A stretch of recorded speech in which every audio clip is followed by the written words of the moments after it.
Apakah ini rumah Nadira? Aku hamil anak calon suamimu, Raka. Itu tidak mungkin. Siapa kamu dan apa buktinya? 7 hari lagi aku akan sah jadi istri seorang polisi. Semua undangan sudah tersebar, gedung sudah dibayar lunas, gaun pengantin sudah tergantung rapi di kamarku.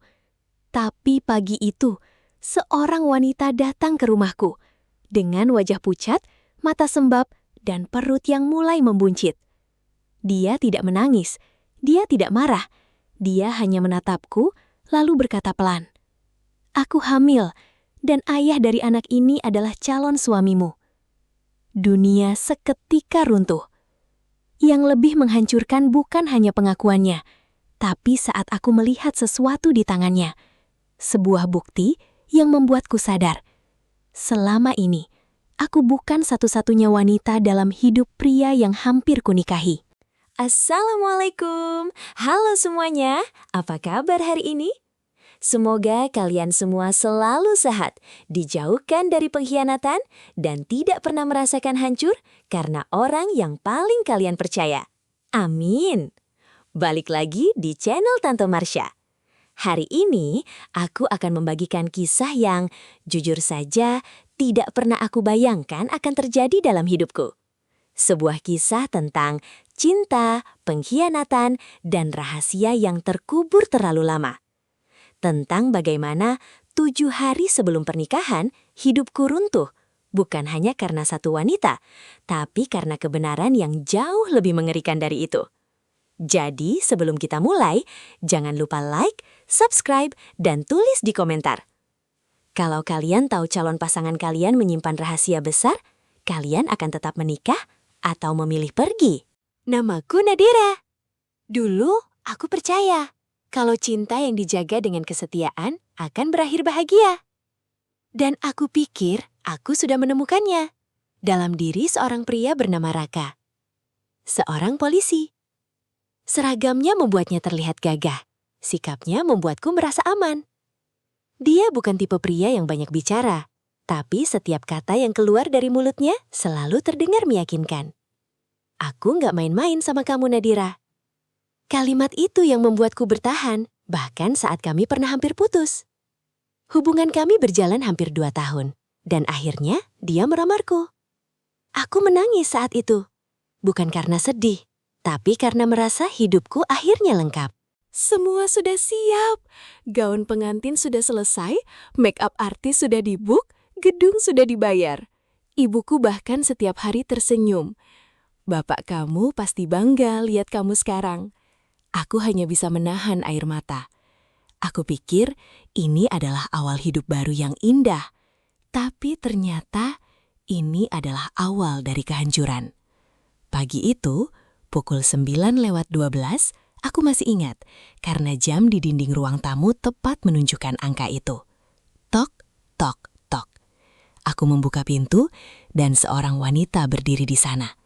Wajahnya pucat, matanya sembab, dan perutnya mulai membesar.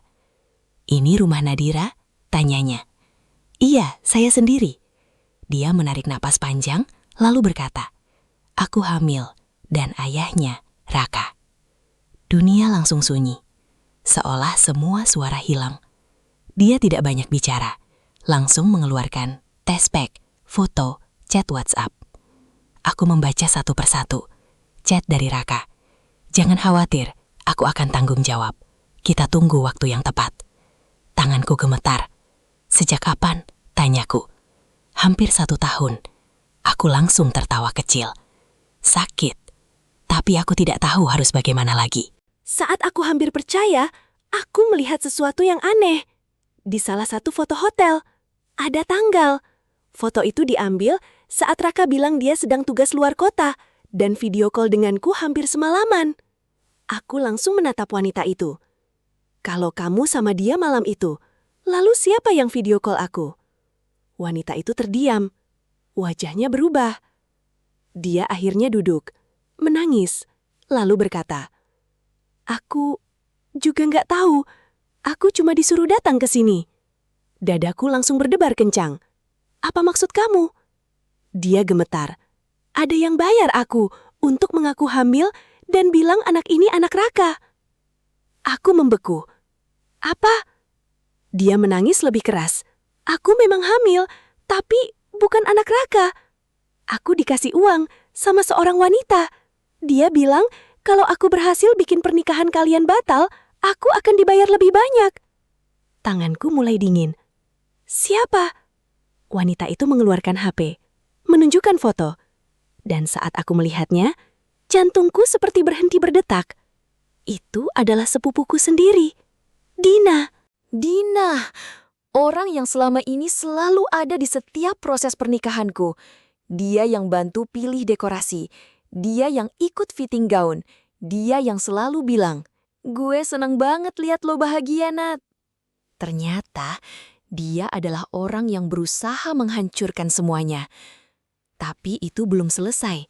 Wanita itu berkata pelan, "Ada satu hal lagi." Aku menatapnya. Dia ragu, lalu akhirnya berkata, "Raka sebenarnya tahu rencana ini." Dunia runtuh lagi untuk kedua kalinya. Dia tahu. Wanita itu mengangguk. Dia bilang kalau pernikahan ini batal, dia nggak perlu menikah, tapi tetap dapat citra baik di depan keluargamu. Air mataku jatuh tanpa suara. Jadi selama ini, Raka tidak hanya selingkuh, dia memainkan aku. Hari itu, aku tidak hanya kehilangan calon suami. Aku kehilangan kepercayaan pada orang-orang terdekatku. Aku dikhianati oleh pria yang akan menikahiku dan oleh keluarga yang aku percaya. Tapi di tengah semua kehancuran itu, aku sadar satu hal. Tuhan tidak menghancurkanku. Dia hanya membuka mataku sebelum semuanya terlambat. Karena kalau pernikahan itu tetap terjadi, mungkin aku tidak hanya kehilangan hati, tapi juga seluruh hidupku. Kalau kalian ada di posisi Nadira, setelah tahu semua ini, apa yang akan kalian lakukan? Balas dendam? Pergi diam-diam? Atau bongkar semuanya di hari pernikahan? Tulis di komentar ya. Dan jangan lupa like, subscribe, dan share. Karena cerita ini belum selesai.